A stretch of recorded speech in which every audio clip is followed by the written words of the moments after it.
Meeting record is in progress. Deci, iată, Iulian, că am reușit să ne setăm cât de cât pentru prima dată experimental conversația noastră, de data asta nu pe Zoom, ca și celelalte, ci de data asta prin Cisco WebEx. Așa am reușit noi să ne setăm terminalele, ca să spun așa. Cum de ne suntem împreună? Care-i poveste? Povești sunt multe acolo, depinde care ar prezenta un oarecare interes. Așa, ca recapitulăm noi doi, având această conversație între noi doi, există un mic istoric al faptului că suntem în legătură. Cumva ne-am întâlnit. Normal. Mișcarea ne-a unit. Ne-a unit mișcarea. Da.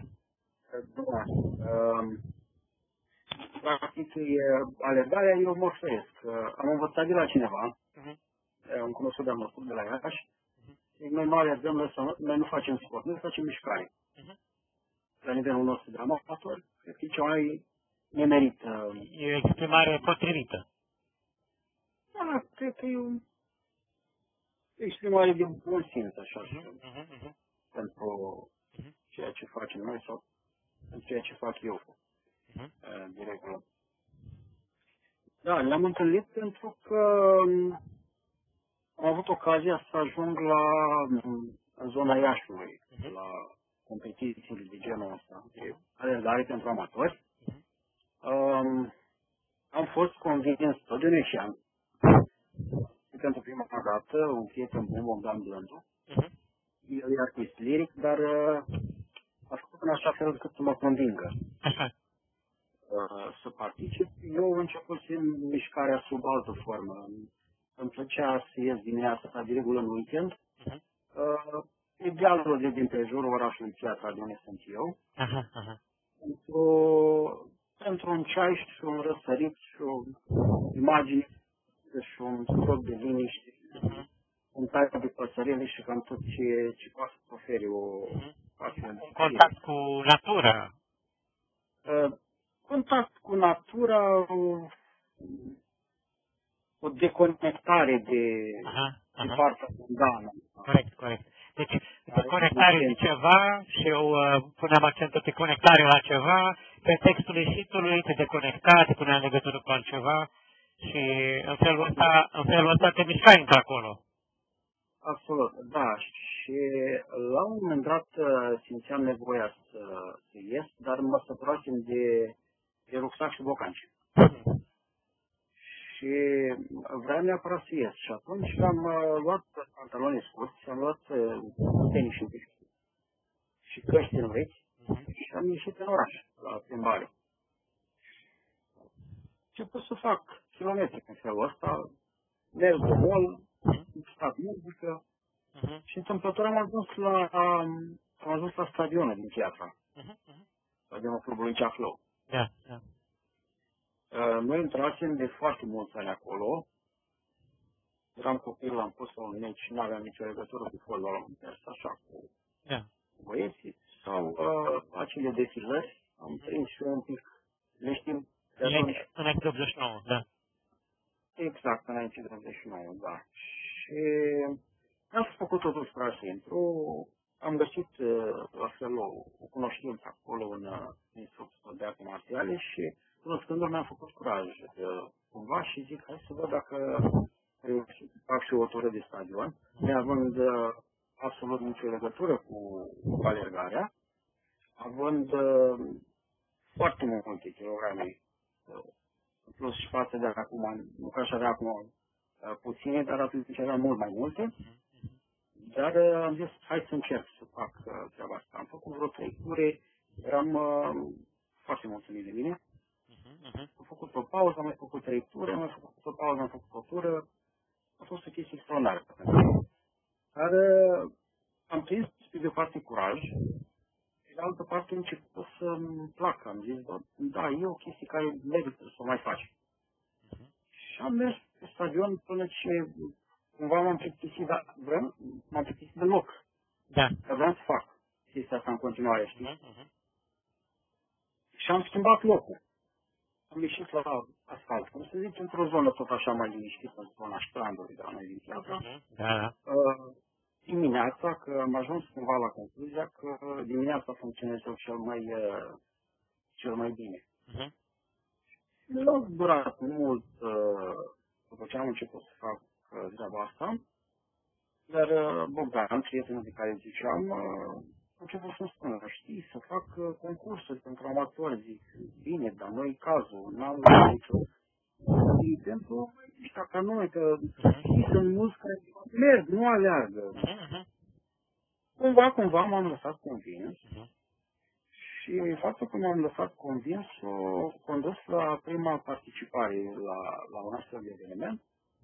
A fost a treia ediție, parcă, a Iași Trail, în 2018. Ok. Am mers acolo, am participat la proba de cross, 6 km făcut atunci. Așa, da.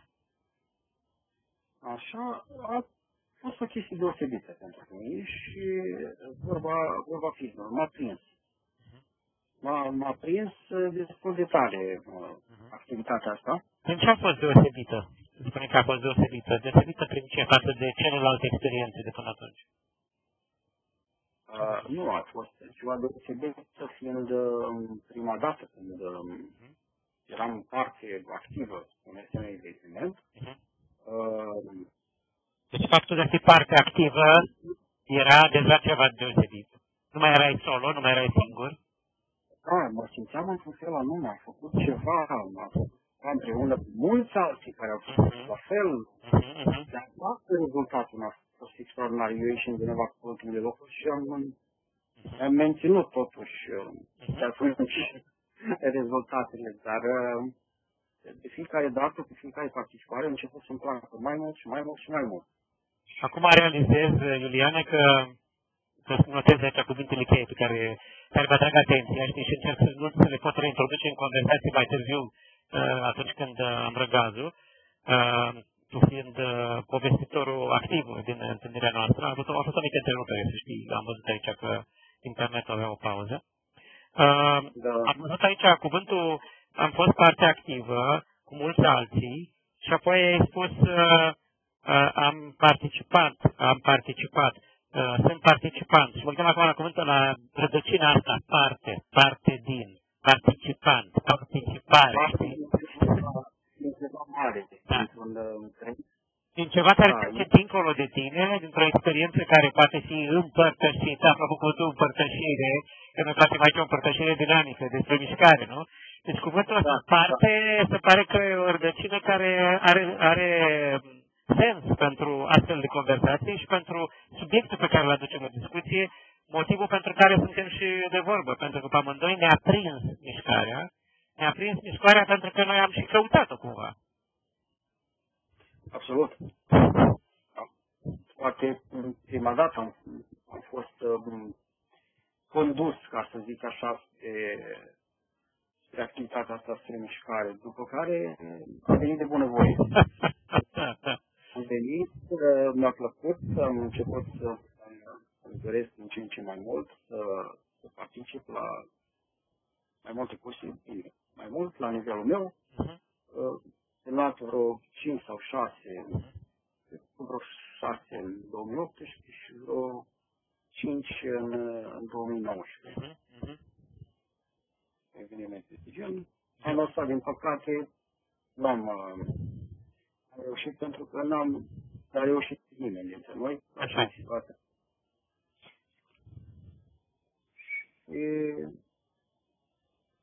Da, pot să zic că a fost a început un nou capitol al vieții, sub o altă formă, Un nou capitol al vieții legat de această mișcare constantă. Iar în discuția noastră de ieri, când pregăteam întâlnirea de astăzi, sau chiar de dimineață, la un moment dat în Messenger era vorba despre eu ies de obicei dimineața, ai menționat și acum, și eu spuneam ceva de genul, asta e o formă de disciplinare. Și tu spui, păi da, mă disciplinez atunci când e vorba de a avea ceva important în viața mea, de a atinge ceva care eu îmi propun.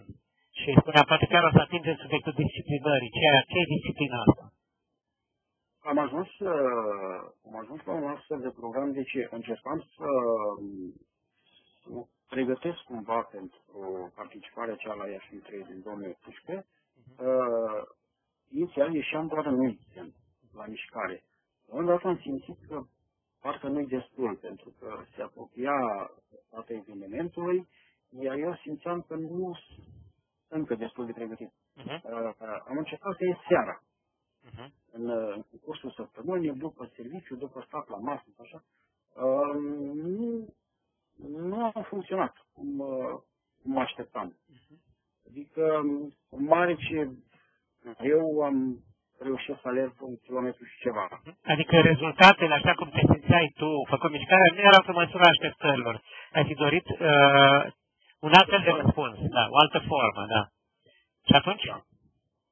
Am încercat, dar fiind faptul că aveam colegi de serviciu, foști colegi de școală care reușeau să susțină un program mult mai încărcat, adică serviciu, școală, sală, seara. De la școală undeva la ora 7-8, mergea la sală. Iar eram și nu înțelegeam cum reușesc să fac asta. Eu nu reușesc nici acum seara să ies la mișcare. Probabil că ceasul meu așa îmi dispune, așa îmi hotărăște activitatea.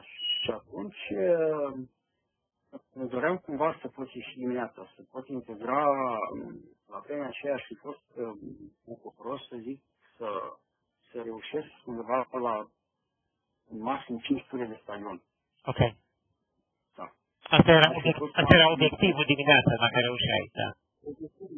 Da. Dacă aș putea să integrez în cursul săptămânii, în programul meu, să fac dimineața 5 ture de stadion, ar fi o chestie extraordinară. Am început cumva să mă trezesc mai devreme, să ies. Ce înseamnă devreme? Mai devreme? Atunci? Atunci încercam să fac în așa fel încât la ora 6 să reușesc să fiu la stadion. Eu dimineața am un program mai aparte cu băutul cifraiului, pentru că nu mai beau cafea de câțiva ani buni. Și am nevoie de mai mult timp. Și atunci am ajuns în situația în care, într-o zi normală, mă trezesc doar să merg la serviciu, deși serviciul meu începe la ora 8, eu mă trezesc la ora 4. Ok. Iar în zilele în care ies la mișcare, normal, marțea și joia în cursul săptămânii și sâmbătă încerc să nu le altfel programul, dar marțea și joia mă trezesc la ora 3. Am înțeles. La ora 3 mă trezesc, la ora 5, 5 și 10, 5 și un sfert, deja îmi intru în programul de mișcare. Adică ești deja afară sau te încălzești acasă? Nu acasă. Sunt deja ești afară, da. Chiar și la ora 5, pot să zic că de multe ori mi-au startul la ora 5. Ca să am timp să fac programul, să mă întorc acasă, să-mi dau refresh. Da. Nu poți să pleci, da. Și deci această trezire matinală, nu? E ceva care ai practicat de-a lungul vieții sau ai ajuns la disciplina asta, la rutina asta, doar pentru că dorești să incluzi alergarea în viața ta? La orele astea nu. Am avut perioade când din cauza serviciului mă trezeam un pic mai devreme, dar era cumva, eram forțat din prejurări, practic.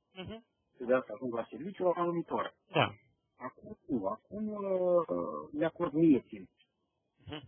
Interesant că spui, îmi acord mie timp. Mi-acord mie timp,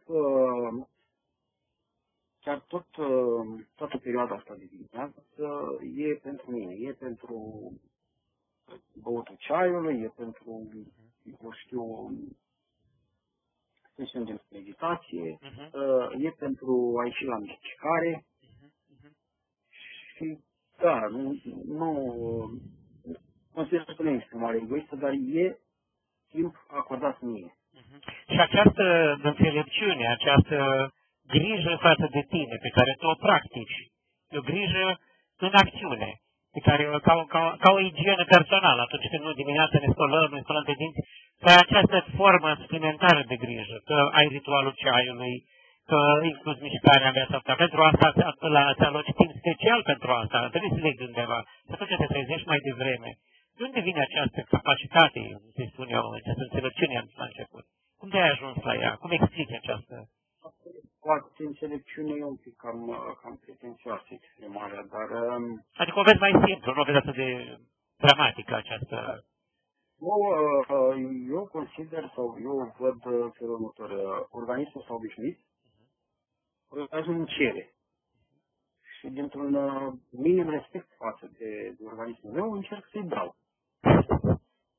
Cu asta pentru că mi se pare scump, nu mi se pare pretenție mare din partea doi, ca să foarte frumos. Consider că merită. Și atunci încerc să procedez în așa fel încât să pot să-i satisfac cerința. Îți dai seama că tu vorbești în niște termeni relaționali. Respect față de organismul meu, tu în relație cu organismul tău. Organismul meu merită, da? El merită. Organismul meu nu cere mult, pot să dau asta. Deci foarte frumos când te exprimi relațional, tu ai o relație pe care o cultivi cu propriul tău corp. Încerc să fac lucrul ăsta pentru că mulți ani de zile nu am făcut. Deci cumva tu acum practici ceva nou sau poate că ai făcut-o când erai copil și nu știai sau poate că ai descoperit-o doar acum câțiva ani. Cum poți să te raportezi la această practică, la această cultură de a ține cont de tine, de a te valoriza pe tine, corpul tău? Nu cred că am mai făcut asta. Dimpotrivă. E ca un fel de descoperire relativ recentă, cam așa are să fie. Un fel de descoperire, pe de o parte, pe de altă parte, e o răscumpărare a unei greșeli. Așa, așa. Pentru că, da, pot spune că am și greșit față de corpul meu, dacă tot ne... Da. De discuția asta. Da. Deci cumva ai avut un fel de aha. Ca să poți să-ți dai seama că îți asumi ceva, tu singur îți asumi o anumită responsabilitate față de cum îți duci viața, de cum te conduce corpul prin viață și cumva auzi că ai devenit conștient la un moment dat, ai început să faci ceva. Da. Ai devenit conștient de propria ta responsabilitate cu privire la cum îți duci viața. Da. Asta pare să fie, se aude ca o formă oarecum elevată, oarecum responsabilă, știi? Te atrece prin viață, adică te uiți la tine, te iei în seamă, nu mai ești atras doar de stimuli exteriori, începi să te uiți și la tine însuți, ai o poziție meta, cum aș putea să zic așa, de lateral, parcă îți permiți să spui, ia să văd, ce spune corpul meu, ce face corpul meu, unde sunt eu, ce aș putea să fac ca să fie mai bine, parcă așa e, adopți o asemenea poziție, o poziție de luare în seamă, de observator față de tine însuți. Într-o oarecare măsură, da. Pentru că cu trecerea timpului, căpătăm o altă gândire la un alt nivel, maturizăm gândirea. De asta numeam eu înțelepciune. Mă gândeam la aceste aspecte. Maturizare. Eu mă feresc. Foarte drăguț, da. Consider că e un pic cam mult. Da. Adică tu spui, adopți o poziție de modestie când faci lucrurile astea. Nu le consideri adevărate eroisme. Nu sunt. Nu sunt. Nu le văd. Și le asumi ca niște lucruri de bun simț, cumva. Un bun simț recuperat, un bun simț descoperit. Exact. Și ai avut de-a lungul timpului, ca acum mi-amintesc că ai menționat prietenul tău care te-a încurajat să faci mișcare, care te-a încurajat să continui. Ai avut asemenea suporteri, oameni care văzând că tu acționezi în direcția asta, de asumarea acestei responsabilități față de tine, te explora mișcarea, de a introduce mișcarea în viața ta, ai avut niște oameni care te-au încurajat și te-au susținut, înțeleg. Sau niște situații prin care... Absolut. Nu. Deci, începând de la momentul zero, hai să avem exprimarea asta cu participarea la Iași Trail, s-a datorat lui Bogdan. Bogdan are un rol aici și merită să fie menționat. Absolut. De asta nu m-am ținut să-i pronunț de atâtea ori. Dar începând din momentul ăla, merite au avut foarte mulți oameni din jurul meu. Ai o galerie de suporteri. A fost, să nu zicem suporteri, oameni cu altfel de trăire, oameni cu altfel de gândire. Așa. Ponderea lor aflându-se tot în zona Iașului. Așa. Datorită primelor participări, toate fiind în zona Iașului, am cunoscut, cum să zic, o pătură, un fel de oameni, un fel de activ. O categorie de oameni, cu preocupări comune, cu altfel de gândire, cu altfel de atitudini. Iubitor de ce? Iubitor de omenie, ca să zic. Okay. Mai mult decât iubitor de sport, de mișcare. Adică când auzeam și eu aici, auzind în aer, simțeam că este în aer o valoare, știi? Și asta cumva, iubitor de ce te-am întrebat? Adică ce valorizează oamenii ăia? O valoare la care, în mod evident, și tu intri în rezonanță. Și asta leagă oamenii asemenea, a idoma. Și te face, te întrupează în jurul acestei valori, te intri în comuniune cu ei în jurul acestor valori, știi? Și te asemuiești astfel. Și mi-au fost mereu de un real suport. Chiar fără știrea lor, chiar fără vrerea lor.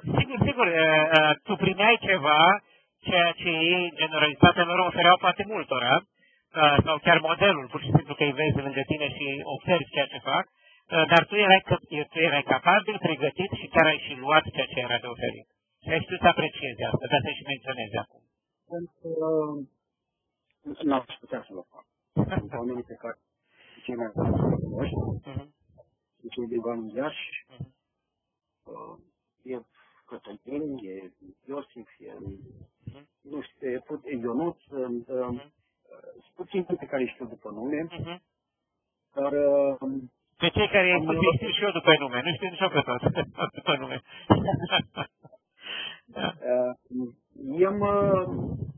Erau de acolo, i-am simțit mereu aproape și faptul că mă recunoșteau când ne întâlneam la genul ăsta de evenimente, ne salutam, le întrebam, ne încurajam reciproc, deși ei joacă la un alt nivel, ca să mă exprim așa, dar au ținut mereu ca eu să nu văd diferența asta între noi. Faptul că sunt dintre ei care participă la probe de ultramaraton și probabil anul trecut mi-am făcut curaj să particip la semi-maraton. Mereu s-au comportat ca și cum între noi nu ar fi absolut nicio diferență. Asta mi se pare foarte definitoriu ceea ce spui, legând-o de valoarea amintită mai devreme, oameni iubitori de omenie, și asta este ceva care este comun și ne leagă, deci care nu diferă, asta ne caracterizează, asta ne place mai multora. Diferențele, viteza, kilometrii, știu eu, echipamentul, astea sunt detaliile fiecăruia, povestea lui de... Da. Dar ce este comun este mai important, de fapt, și devine definitoriu, omenesc. Asta este omenia de care aminteai. Asta te leagă, asta te aduce împreună, asta te ține împreună. Asta te ține împreună, da. Și ținându-te împreună, îți conferă ceva, îți dă o identitate de membru la ceva. Membru parte din ceva, vorbeam despre parte, participare și părtășania. Din ceva care e mai mare decât tine, nu mai ești singur, ești în comuniune cu ceva care are anumită valoare, cumva în comun, așa ceva, Și deci aceste legături, aceste reîntâlniri, aceste saluturi, care se întâmplau atunci când era posibil, când aceste mici competiții ne-au permis, aici și acolo ne-au permis să ne întâlnim, ele au început să aibă o valoare, au început să aibă o contribuție în viața ta. Ai început să te afiliezi în comunitatea oamenilor care se mișcă sistematic. Chiar dacă au obiective foarte personale și unor diferite. Da, dar nu, asta nu... Nu asta este definitoriu. Da. Relația noastră se păstreze pe același făgaș, la același nivel. Eu așa am văzut. Și unde te duce pe tine această posibilitate de a ne întâlni din când în când cu pretextul unor competiții de amatori, aici și acolo, de trail, de asfalt, în care acest respect pentru identitatea fiecăruia, pentru faptul că suntem în mișcare, se poate manifesta. Cum contribuie asta? La cine devii tu? La cine ești tu? La cum trăiești tu? Deci este important în continuare să ne reafiliem și pe viitor și mai departe. Cum crezi că contribuie asta la viața ta? Într-o estimare simplificată, consider că e o stare de bine. Ok. La modul simplu și general spus. Foarte fain. O stare de bine pe care o conferă aceste activități și atunci cauți. De dată ce ai recunoscut-o, ai recunoscut valoarea, o cultivi. Te duci din nou, ții legătura, răspunzi. Așa cum și noi ținem legătura și cultivăm această relație apreciind-o reciproc. Absolut. Da, și de aceea auzi atât mai mult cât binele tău nu face rău nimănui. Foarte frumos. Pentru că stare de bine sau pseudo-bine poți găsi și în alte activități. Dar sub alte forme și atunci probabil că rezultatul final nu va mai fi același nici pentru tine personal, nici pentru cei din jur. Binele ăsta care nu face rău nimănui pare să spună că binele ăsta care face bine ție, care te aduce liniște, relaxare, zâmbet, bucurare, în fine, rezonanța cu lucrurile care contează, s-ar putea să intre în rezonanță cu ceilalți, s-ar putea să contribuie, nu numai că nu face rău, dar s-ar putea să se inspire, s-ar putea să se adauge, s-ar putea să se multiplice, știi? Adică partea nespusă din sintagma binele tău nu face rău nimănui. Ba chiar din potrivă, știi? Ba chiar din potrivă. E o chestie intersociabilă, adică toți ceilalți, să zicem că își canalizează binele spre tine. Și atunci, tu la rândul tău, fiind parte din acest întreg, îți aduci contribuția bine care se duce către altcineva. Și devenim cultivatori ai acestui bine. Exactificatori. Din întregul ăsta, din totalul ăsta, fiecare în parte beneficiază de binele cultivat de cei din jur. Deci nu numai e vorba de, acum aud, plecând de la metafora respect față de corpul tău, aud că metafora asta respectului poate să fie invocată aici ca fiind respect pe cel care și el își respectă sau și ea își respectă corpul sau și ea cultivă binele în viața ei sau în viața lui și atunci iată că există un fel de interacțiune, intersecție, o adevărată circulație între noi toți aceștia care suntem părtași, contemporani, uneori pe aceeași cale, uneori pe același trail, așa, și care îți întresesem împreună, construim așa un fel de țesut al binelui, nu numai individual, nu în solipsism, nu în izolare, ci un bine care poate fi și împărtășit, un bine care poate fi trăit împreună, la care poți să adaugi. Și poți să și dai, poți să și primești, ca un fel de flux și reflux, adică o formă pe care o văd eu acum aproape vizuală, știi, așa cum firele de iarbă răspund la unduirea vântului, sau așa cum marea pe val după val, știi? Și așa și noi, invizibil cumva, dar trăit intim în interacțiunile noastre, întâlnirile noastre, putem să folosim metaforele astea naturale și pentru a da sens. Cum de cultivăm așa ceva? Cum de ne bucurăm? Dar putem să descoperim prin conversații, să dăm oarecare sens, să dăm câteva explicații la aceste bucurii, la aceste sărbătoriri ale vieții, cumva, că așa le văd. Putem da explicații sau putem doar să le trăim. Da, putem doar să le trăim. Ele. Da, adică să ai experiența, trăire. Să le amplificăm.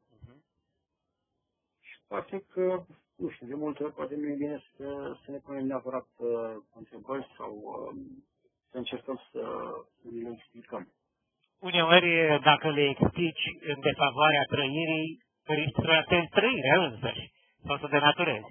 De aceea, această conversație pe care avem noi despre trăirile astea speciale nu au ca scop analiza trăirilor sau ajungerea la o concluzie finală, ci doar de a ne permite între noi să dăm un oarecare sens. Un sens de bun simț, la urma urmei. Nu avem altă intenție decât asta. De a căuta să vedem, de exemplu, în cazul amândurora, cum că suntem interesați de un lucru similar, iubirea față de mișcare, preferința pentru mișcare, la care și văd că și la tine, cum este și în cazul meu, lucrul acesta a apărut relativ recent față de vârsta noastră. Este o experiență pe care alți colegi care au participat la conversațiile împărtășiri dinamice au avut-o din copilărie, au avut sportul atașat de viața lor poate de la bun început. Poate că l-am avut și noi la orele noastre de sport sau știu eu, dar noi ele n-au făcut parte din viață, nu? N-au devenit un simț. A apărut târziu, din fericire a apărut. Da. Contează mai mult decât vârsta la care... Corect. Și vezi cumva, cred că asta ar fi esența conversației noastre de astăzi. Adică să recunoaștem această întâmplare favorabilă, acest oarecum miracol care nu putea să fie prevestit poate de anii dinainte. Și totuși am fost și eu și tu atenți și la un moment dat, cu ajutorul unora din jurul nostru care ne-au încurajat, tu ai avut un Bogdan care a fost aproape când ai avut nevoie și te-a pregătit. El a fost primul, dar ți-am spus, cei din Iași și ulterior am cunoscut felul ăsta de oameni care au fost un real sprijin mereu și sunt și acum. Mi-a plăcut că mi-ai zis că nu atât suporter, că el a folosit metafora suporterului și tu ai ales mai degrabă oameni cu altfel de gândire, oameni iubitori de omenie. Asta au fost metaforele care le-ai propus tu în loc de cuvântul ăsta cam sex, suporter, ca și cum ai fi, haide băi, adică e vorba de mult mai profund decât atât, nu de o manifestare de suprafață. Este într-adevăr mult mai mult decât atât. Și a fost exprimarea pe care am simțit. Sigur, poetic în același timp, dar și plină de experiențe anume, știi, care se mai lasă decantabile. Adică ar fi fain, ar fi frumos, ca poate peste un timp să ne reîntâlnim și să recapitulăm întâmplării din agenda noastră, din răbojul nostru de alergări și întâlniri, pentru a scoate la iveală, față de iulie 2020. Iuliane, ce s-a mai întâmplat care merită să fie repovestit, pus la lucru, scos din experiențe? În același timp sunt atent la felul foarte delicat pe care l-ai spus tu. Uneori poate că nu merită să vorbim sau poate că nu trebuie să vorbim, pentru că trăirile poate că nu pot fi descrise în cuvinte, poate atât de frust. Iar eu am adăugat spunând, poate că uneori vorbim despre ceva, îi tragem atenția de la trăirea însăși sau o denaturăm. Și de aceea cred că acest respect pe care tu l-ai menționat atâtea ori ar putea să fie legat și de felul în care vorbim despre experiențele noastre. Adică să dăm cezarului ce al cezarului, și anume bogăție experiențelor, și să scoatem la iveală ce se poate scoate, cu modestia pe care o are cineva care spune, asta nu e cuvântul final, asta nu e sensul unic pe care îl are trăirea mea sau experiența mea. Oare ce ne aduce clipa? Oare ce ne aduce, alergarea următoare? Oare ce ne aduce conversația viitoare? Ei mi-arunț aici că mai avem 5 minute din conversație. Nu știam că Cisco are un termen, așa că bănuiesc că e un mesaj standard. Dacă ar fi să spui cum a fost astăzi să fii în conversație cu mine, ce a adus conversația asta, ce putea să spui? Ai experiență.